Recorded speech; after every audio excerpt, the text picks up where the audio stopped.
चलिए देखिए स्टूडेंट्स, आज हम देखने जा रहे हैं बेटा केमिस्ट्री का चैप्टर आपका सॉल्यूशन चैप्टर में चल रहा था। प्रीवियस लेक्चर तक हमने ideal solution non ideal solution को डिस्कस कर चुके हैं। आज का जो हमारा टॉपिक रहेगा वो रहेगा बेटा कॉलिगेटिव प्रॉपर्टीज।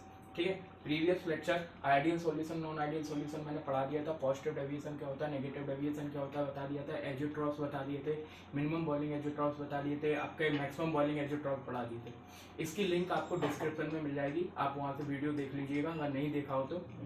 आज हम देखने जा रहे हैं कॉलिगेटिव प्रॉपर्टीज क्या होती हैं। ठीक है,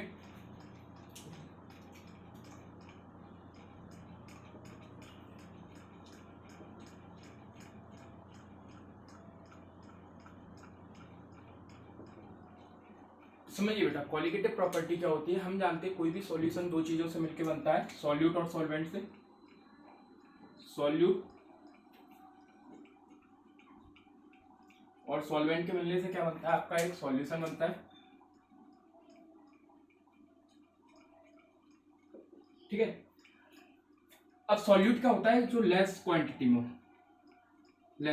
और सॉल्वेंट क्या होता है, जो लार्ज क्वांटिटी में। ये सब आपको पता है, इनके मिलने से क्या बनता है, सॉल्यूशन बनता है। अगर मैं सॉल्यूट लूं, जो मैं सॉल्यूट ले रहा हूं वो सॉल्यूट अगर मैं ऐसा लूं नॉन वॉलेटाइल, मैं कैसा लूं, मैं नॉन वॉलेटाइल। अगर मैं नॉन वॉलेटाइल सॉल्यूट लेता हूं, नॉन वॉलेटाइल सॉल्यूट से मतलब क्या होता है, ऐसा सॉल्यूट जिसकी वेपर फॉर्म नहीं होती है। ऐसा सॉल्यूट जिसकी वेपर फॉर्म नहीं होती है विल नॉट फॉर्म वेपर। ठीक है, वेपर फॉर्म नहीं करेगा, क्या कहलाता है, नॉन वॉलेटाइल कहलाता है। अगर मैं नॉन वॉलेटाइल सॉल्यूट को सॉल्वेंट में मिक्स करूं, नॉन वॉलेटाइल सॉल्यूट को किस में करूं, सॉल्वेंट में, और बनने वाला सॉल्यूशन कैसा बने, डाइल्यूट सॉल्यूशन बने। कैसा सॉल्यूशन बने, डाइल्यूट सॉल्यूशन बने। मतलब आपका आप एक बहुत कम डाइल्यूट सॉल्यूशन का मतलब क्या होता है, वेरी लेस अमाउंट में जब सॉल्यूट को सॉल्वेंट में मिक्स किया जाता है, वेरी लेस अमाउंट में जब सॉल्यूट को सॉल्वेंट में मिक्स किया जाता है तो जो सॉल्यूशन बनता है वो कहलाता है डाइल्यूट सॉल्यूशन।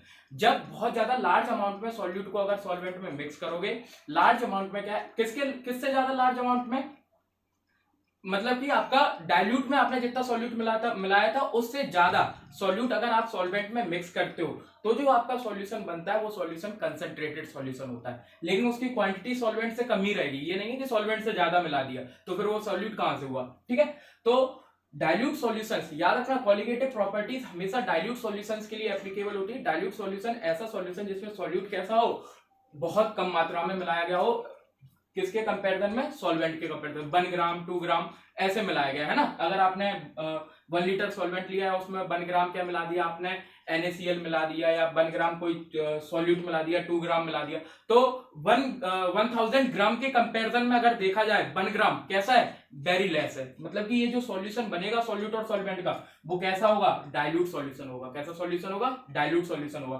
तो कॉलिगेटिव प्रॉपर्टी हमेशा याद रखना डाइल्यूट सॉल्यूशंस के लिए एप्लीकेबल होती है।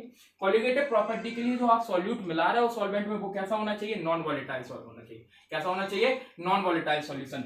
ठीक है, तो जब आप नॉन वॉलेटाइल सॉल्यूट को लेस क्वांटिटी में सॉल्वेंट में मिलाते हैं, फिर जो सॉल्यूशन बनता है वो डाइल्यूट सॉल्यूशन होता है। वो जो सॉल्यूशन बन के आएगा डाइल्यूट सॉल्यूशन, वो अपने आप में कुछ स्पेशल प्रकार की क्या होते हैं, कुछ प्रॉपर्टीज को शो करता है। वो अपने आप में कुछ स्पेशल प्रकार की कुछ प्रॉपर्टीज को शो करता है, जो क्या कहलाती है, कॉलिगेटिव प्रॉपर्टी कहलाती है। क्या कहलाती है, कॉलिगेटिव प्रॉपर्टी कहलाती है। ये जो कॉलिगेटिव प्रॉपर्टी होती है ये किस चीज पे डिपेंड करती है, ये कॉलिगेटिव प्रॉपर्टी सॉल्यूट के पार्टिकल्स पे डिपेंड करती है। ये colligative property number of particle of solute पर डिपेंड करती है। ये इस चीज पे डिपेंड नहीं करती कि ये जो आपने सॉल्यूशन बनाया है उसमें सॉल्यूट का नेचर क्या था। ठीक है, तो colligative property are the property of a dilute solution. Colligative properties are the properties of a dilute solution which depends on the number of particle of solute in a solution but does not depend on the nature of solute। ठीक है, colligative property क्या होती है, किसी भी dilute solution की वे property जो उसमें मिलाए गए नॉन वॉलेटाइल सॉल्यूट के, उसमें मिलाए गए नॉन वॉलेटाइल सॉल्यूट के, ठीक है, आपके नंबर ऑफ पार्टिकल्स पे डिपेंड करती है, नेचर ऑफ पार्टिकल पे डिपेंड नहीं करती है। कॉलिगेटिव प्रॉपर्टीज कहलाती है। क्या कहलाती है, कॉलिगेटिव प्रॉपर्टीज कहलाती है। तो कॉलिगेटिव प्रॉपर्टी के लिए 3 चीजें याद रख लेना। क्या, पहला तो जो आपने सॉल्यूशन बनाया है वो कैसा होना चाहिए, डाइल्यूट सॉल्यूशन होना चाहिए। कैसा सॉल्यूशन होना चाहिए, डाइल्यूट सॉल्यूशन होना चाहिए। डाइल्यूट सॉल्यूशन मतलब कि सॉल्यूट बहुत कम मात्रा में मिलाया जाए सॉल्वेंट में। दूसरा, आपका जो सॉल्यूट मिला है वो कैसा होना चाहिए, नॉन वॉलेटाइल होना चाहिए। क्या होना चाहिए, नॉन वॉलेटाइल सॉल्यूट होना चाहिए। कैसा होना चाहिए? नॉन वॉलेटाइल सॉल्यूट होना चाहिए। तीसरी चीज आपका सॉल्यूट के पार्टिकल्स का डिसोसिएशन और एसोसिएशन नहीं होना चाहिए सॉल्यूशन के अंदर। ठीक है, solute particles should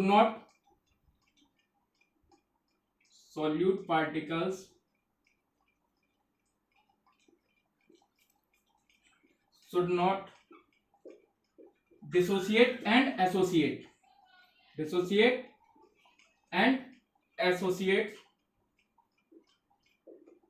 in the solution. ठीक है, तो सॉल्यूशन के अंदर ये 3 कंडीशन अगर किसी सॉल्यूशन में है तो वो सॉल्यूशन क्या है? कॉलिगेटिव प्रॉपर्टी शो करेगा। मैं फिर से रिपीट कर दे रहा हूं, कॉलिगेटिव प्रॉपर्टी की डेफिनेशन क्या होती है? अ dilute solution having a non volatile solute, a dilute solution having a non volatile solute express some special type of property, ठीक है, which only depend on the number of particle of solute in the solution but does not depend on the nature of solute। जो उस solution के अंदर solute particle के number of particles पे depend करते हैं, ना कि नेचर ऑफ सॉल्यूट पे, कि सॉल्यूट आपने लिक्विड लिया या सॉलिड लिया, उससे कोई फर्क नहीं पड़ता है। डिपेंड ये करता है आपने सॉल्यूट कितना लिया है, उसके बेसिस पे क्या है प्रॉपर्टीज जो आती हैं उस सॉल्यूशन को, उस डाइल्यूट सॉल्यूशन की कॉलिगेटिव प्रॉपर्टीज कहलाती है। अब आपके सिलेबस में हमारे पास 4 कॉलिगेटिव प्रॉपर्टी रहती हैं। कितनी प्रॉपर्टी रहती है? 4 कॉलिगेटिव प्रॉपर्टीज रहती हैं। आपको कॉलिगेटिव प्रॉपर्टीज 4 प्रकार की हैं बेटा। आपका relative lowering in vapour pressure, RLVP, इसका फुल फॉर्म क्या होता है? Relative lowering in vapour pressure, relative lowering in vapour pressure. मैंने फुल फॉर्म नहीं लिखा, आप लिख लीजिए। Elevation in boiling point, elevation in boiling point, depression in freezing point, depression in freezing point. और जो फोर्थ आपकी कॉलिगेटिव प्रॉपर्टी रहती है वो रहती है ऑस्मोटिक प्रेशर। इन चारों को हमें डिस्कस करना है। सबसे पहले हम देख रहे हैं RLVP क्या होता है? Relative lowering in vapour pressure. तो हेडिंग बना लीजिए, relative lowering in vapour pressure.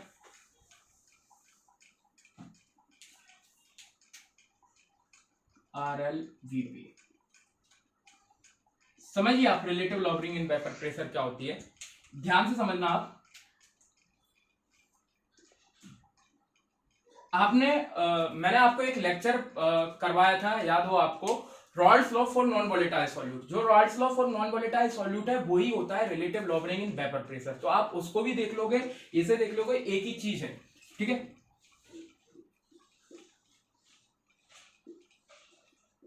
ये सॉल्यूट है और ये सॉल्वेंट है, और इनको मिक्स करके क्या बनाया गया? एक सॉल्यूशन बनाया गया। क्या बनाया गया? एक सॉल्यूशन। अब थोड़ा समझिए, सॉल्यूट जो है वो कैसा है? नॉन वॉलेटाइल है। सॉल्यूट जो है वो कैसा है? Non volatile.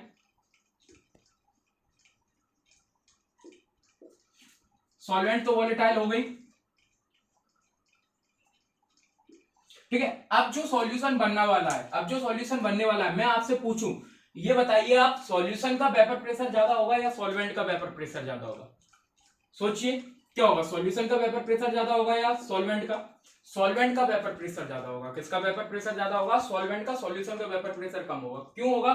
क्योंकि आपने सॉल्यूट और सॉल्वेंट को मिलाया। अभी देखिए आप, ये सॉल्वेंट के मॉलिक्यूल्स थे, यही किस में कन्वर्ट होंगे? वेपर में कन्वर्ट होंगे। ये किस में कन्वर्ट होंगे? वेपर में कन्वर्ट होंगे, और इनके द्वारा जो प्रेशर लगाया जाएगा वही क्या कहलाएगा? Vapour pressure. अभी सॉल्वेंट के मॉलिक्यूल्स क्या है? ज्यादा, तो ज्यादा वेपर बनेगी, तो ज्यादा वेपर प्रेशर लगेगा।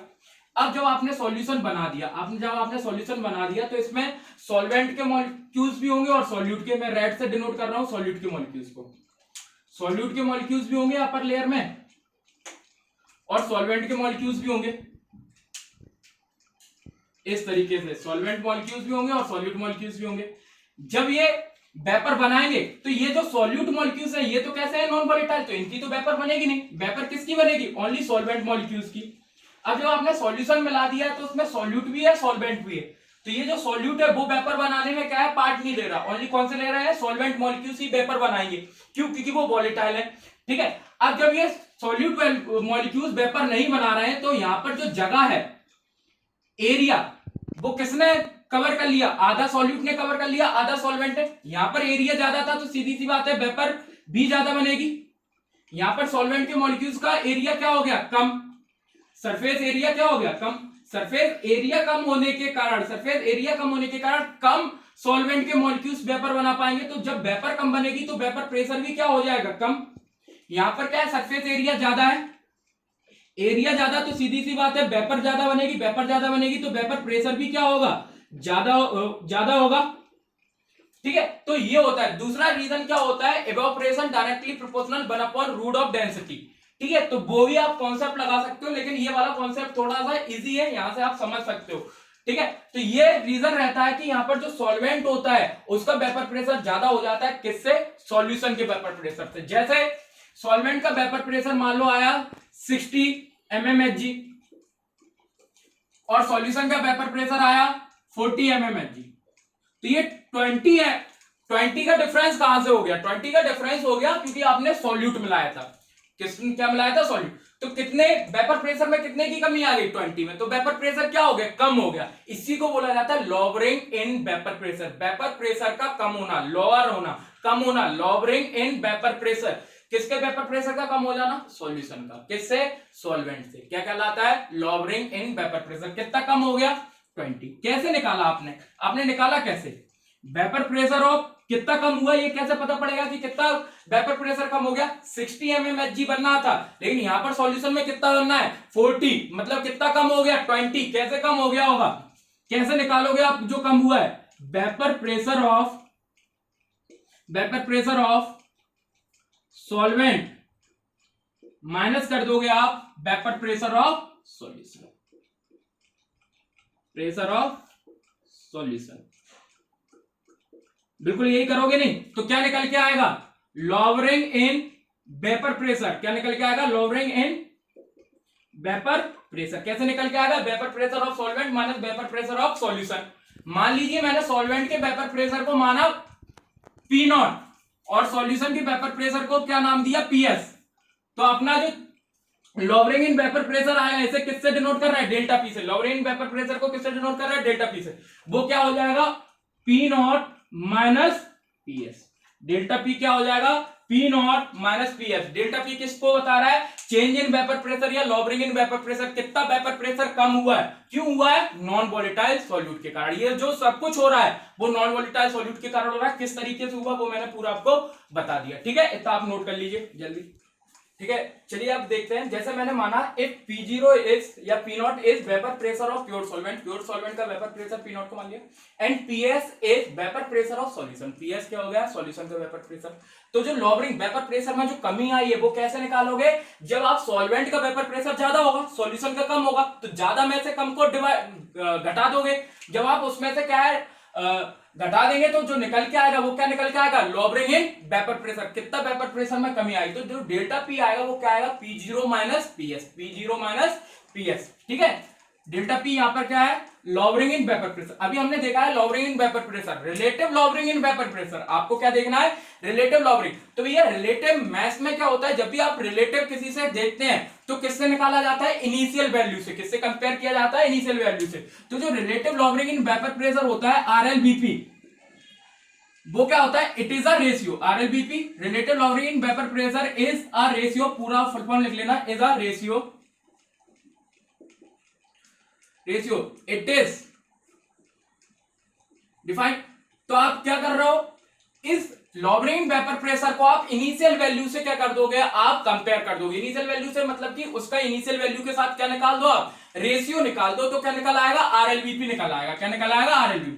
तो RLVP क्या हो जाएगा आपका, लॉवरिंग इन वेपर प्रेशर, इसको इनिशियल वैल्यू क्या थी, vapour pressure of pure solvent. Solute तो वेपर प्रेशर बना ही नहीं रहा था ना, वो तो नॉन वोलेटाइल था। तो delta P divided by P0, ये क्या हो जाएगा, relative lowering in vapour pressure. इसे और डेवलप करके कैसे लिख सकते हो आप, या ज्यादातर आपको ये नहीं दिखेगा, आपको ये वाला फॉर्म दिखेगा। ठीक है, तो RLVP क्या होता है, एक रेशियो होता है किसका, delta P divided by P0। मतलब आपका लॉवरिंग इन वेपर प्रेशर और आपका vapour pressure of pure solvent, उनका रेशियो होता है, ऐसा भी आप बोल सकते हो। ये आपको मिलेगा। ठीक है, तो RLVP का फॉर्मूला होगा P0 minus PS divided by P0। अब आगे आते हैं रॉल्स लॉ। रॉल्स आते हैं, उन्होंने क्या किया, काफी एक्सपेरिमेंट करने के बाद एक थ्योरी दी, एक कॉन्सेप्ट बताया, एक लॉ बताया। ठीक है, जिसे बोला जाता है रॉड्स लॉ। उस लॉ के अकॉर्डिंग जो relative lowering in vapour pressure होता है, जो relative lowering in vapour pressure होता है फॉर अ डाइल्यूट सॉल्यूशन, वो किसकी इक्वल होता है, वो किसकी इक्वल होता है, वो मोल फ्रैक्शन ऑफ सॉल्यूट की इक्वल होता है। क्या बोला रॉड्स ने कि डाइल्यूट सॉल्यूशन के लिए relative lowering in vapour pressure किसकी इक्वल होता है, मोल फ्रैक्शन ऑफ सॉल्यूट की इक्वल होता है। किसकी इक्वल होता है, मोल फ्रैक्शन ऑफ सॉल्यूट। मतलब according to rods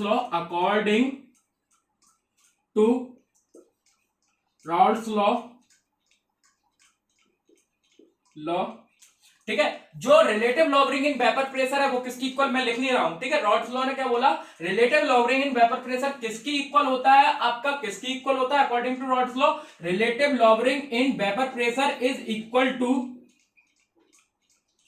to mole fraction of, चलिए लिख भी दिया, मोल फ्रैक्शन ऑफ सॉल्यूट। तो मतलब आपका जो रिलेटिव लॉबरिंग है वो किसकी इक्वल हो गया, मोल फ्रैक्शन ऑफ सॉल्यूट के। RLBP is equal to mole fraction of solute.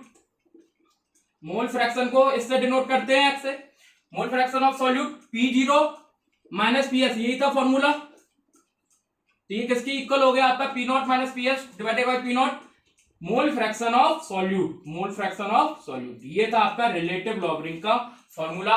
अब बुक्स में थोड़ा सा और इसको क्या है ब्रॉड करके देते हैं, तो थोड़ा सा और देख लेते हैं, वरना यहां तक आपका relative lowering in vapour pressure क्या हो चुका है, कंप्लीट हो चुका है। ठीक है, देखा था रॉड्स लॉ के बाद ये फॉर्मूला बन गया था, P0 minus PS divided by P0 is equal to mole fraction of solute. मान लीजिए हम सॉल्यूट को B से डिनोट कर रहे हैं, सॉल्यूट को किससे डिनोट कर रहा है, ये रट लो, सॉल्यूट को केमिस्ट्री में B से डिनोट करेंगे, सॉल्वेंट को A से डिनोट करेंगे, ठीक है, A से।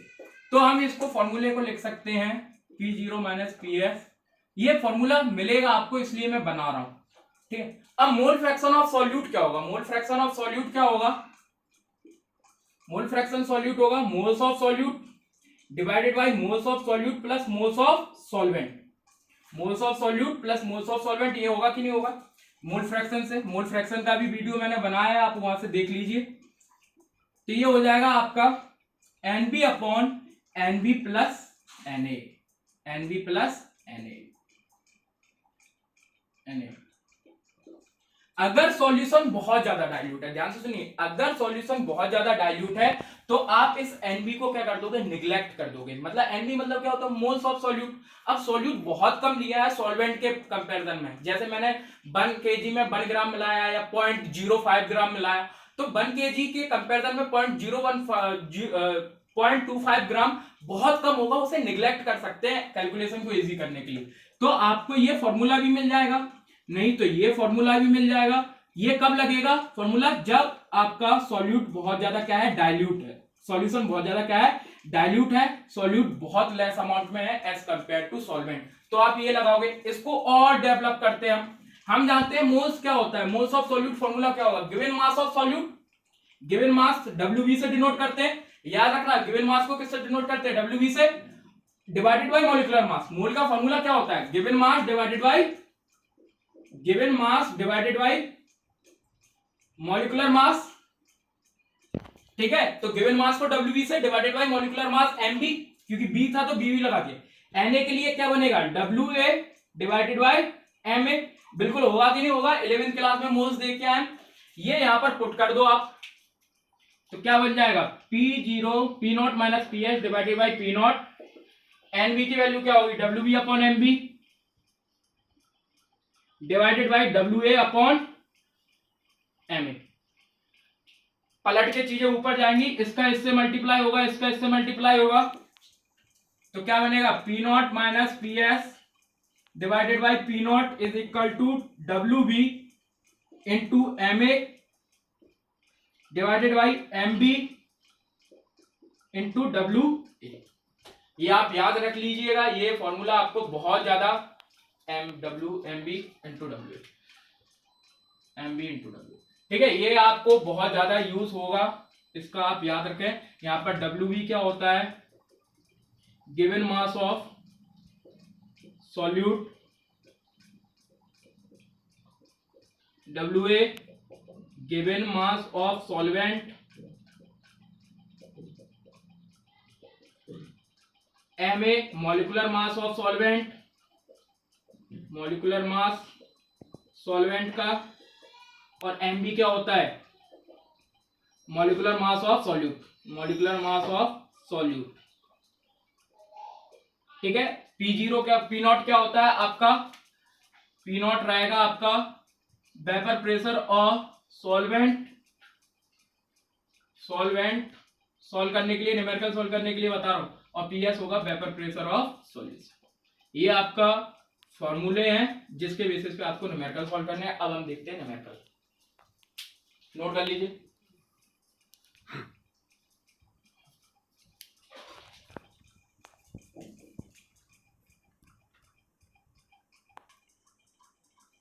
जल्दी से नोट डाउन कर ले बेटा, फिर आप न्यूमेरिकल करने जा रहे हैं। स्क्रीनशॉट ले लीजिए बेटा, जल्दी से क्या ले लीजिए आप, स्क्रीनशॉट ले लीजिए। ठीक है, फिर न्यूमेरिकल सॉल्व करते हैं जल्दी से। चलिए बेटा, अब हम क्वेश्चन देखते हैं किस तरीके से आते हैं इस पे रिलेटेड लॉरेंट वेपर प्रेशर पर बेस्ड। मैंने एक क्वेश्चन दिया, IIT में आया है, बहुत पुराना क्वेश्चन है, 1990 का है। ठीक है, इस क्वेश्चन को पढ़ते हैं। Vapour pressure of pure benzene is, ठीक है, बेंजीन का वेपर प्रेशर दिया है, और नॉन वोलेटाइल सॉल्यूट ऐड किया है बेंजीन में, मतलब बेंजीन ज्यादा मात्रा में, बेंजीन क्या है, सॉल्वेंट है। ठीक है, तो सॉल्वेंट के वेपर प्रेशर को किससे डिनोट करते थे, वेपर प्रेशर P0 से, किससे डिनोट करते थे, P0। मैं डायरेक्ट लिख रहा हूं, P0 कितना दिया है अपन को, 640, कितना दिया है, 640 mmHg। मैं ज्यादा लैंग्वेज नहीं लिख रहा हूं। ठीक है, और सॉल्यूशन का वेपर प्रेशर ऑफ सॉल्यूशन कितना दिया है, PS, क्वेश्चन को पढ़ने से कुछ चीजें मिल गई हमें, 600 mmHg। इसके बाद नॉन वोलेटाइल सॉल्यूट मिला है जिसका वेट कितना है, मतलब कि आपका गिवन मास दे दिया है, कितना दे दिया है, आपका गिवन मास दे दिया है, किसका, सॉल्यूट का, mass of solute, mass of solute, given mass of solute कितना दिया है, सॉल्यूट मतलब सॉरी गिवन है ये तो 0.175। मॉलिक्यूलर मास ऑफ सॉल्यूट कुछ गिवन है क्या, कौन क्या है, सॉल्यूट नहीं गिवन है, मॉलिक्यूलर मास ऑफ सॉल्यूट। जब आपको सॉल्यूट ही नहीं पता है क्या है, कौन सा सब्सटेंस है, तो आप उसका मॉलिक्यूलर मास नहीं निकाल सकते हो, मतलब आप उसका मॉलिक्यूलर मास नहीं निकाल सकते हो, मतलब आप उसकी सॉल्यूट को बी से डिनोट करो, MB भी नहीं निकाल सकते हो, ये होगा W। तो ये मान लो X, इसी को तो निकालना है, find the molecular mass of solute. अब सॉल्वेंट क्या है, गिवन मास ऑफ सॉल्वेंट कितना है, given mass of solvent, mass of solvent मतलब आपका सॉल्वेंट को क्या है, गिवन मास WA से डिनोट करते हैं सॉल्वेंट, और गिवन मास के लिए WA कितना गिवन है आपका, 39 ग्राम।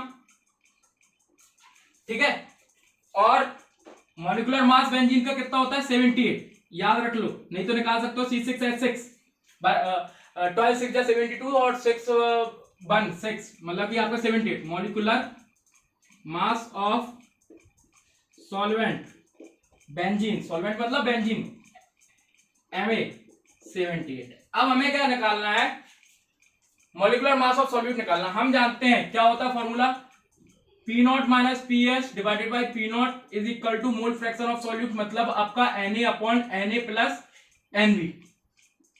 ये वाला मैं फॉर्मूला लगा रहा हूं। P0 की वैल्यू कितनी है, 640 माइनस 600 डिवाइडेड बाई 600। अब Na क्या होता है, Na कैसे निकालोगे आप, NaWA सॉरी ये होगा ना सॉल्यूट के लिए, मोल फ्रैक्शन ऑफ सॉल्यूट। Nb क्या होगा, WB अपॉन MB। WB कितना है, 2.175 डिवाइडेड बाई MB कितना है, X। इसी तरीके से मैं Na की बात करूं तो Na क्या होगा आपका, Na होगा WA upon MA, 39 divided by 78, cancel किया मतलब 0.5। ठीक है, ये सारी वैल्यू यहां पर पुट कर दो आप, 2.175 divided by X divided by NB की वैल्यू फिर से दोबारा से लिखो, 2.175 डिवाइडेड बाई X की वैल्यू आपको निकालना है, X क्या है, मॉलिक्यूलर मास ऑफ सॉल्यूट, ये आपको निकालना है क्वेश्चन में। डिवाइड Na की वैल्यू हमने सॉल्व कर ली, यहां से क्या निकली, 0.5। ठीक है, अब इसको सॉल्व करना है, 640 माइनस 600 40 डिवाइडेड बाई 600, यहां से कैंसिल होगा, 0 डिवाइडेड बाई 1/15, सॉल्व कर लेना। यहां से अपन ने सॉल्व किया 0.5 ये हुआ 0.5x x cancel 2.2175 divided by आएगा। देख लेना कोई कैलकुलेशन मिस्टेक ना हो, आई होप नहीं होगी, है ना। ये इस साइड जाएगा और ये इस साइड आएगा, ठीक है, इतना नोट करिए जल्दी। हाँ चलिए, इसका इससे इंटू हुआ, इसका इससे इंटू हुआ, ये इक्वेशन बनी। अब क्या करते हैं, इसको यहां लेके जाता हूं तो 0.5x इक्वल टू क्या आ जाएगा 2.175 इंटू 15 माइनस 2.175। अब यहां से इसको कॉमन ले लो तो 2.175 को कॉमन ले लिया आपने, तो यहां पर क्या बचा 15, और यहां पर जब ये कॉमन निकल जाएगा तो 1 बचेगा। 15 माइनस 1 कितना हो जाएगा 14.5x।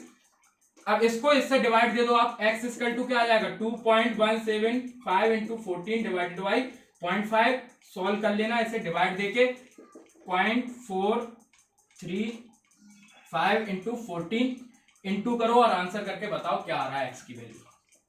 ठीक है बेटा, थोड़ा सा क्या है कैलकुलेशन में एक जगह मिस्टेक हो गई जल्दी जल्दी के चक्कर में। आपने एक चीज नोट नहीं की होगी कि P not minus P S divided by P not की वैल्यू रखना था। मैंने डिवाइड में किसकी वैल्यू रख दी पी एस, मतलब फॉर्मूले में धोखे से गलत वैल्यू पुट हो गई। तो यहाँ पर क्या कर दोगे आप 40, तो डिवाइड दोगे तो यहाँ 15 की जगह कितना हो जाएगा आपका 64, 16 बचेगा। कितना बचेगा 16। तो यहाँ जो इंटू में आएगा वो 15 आ जाएगा। कितना आ जाएगा 15।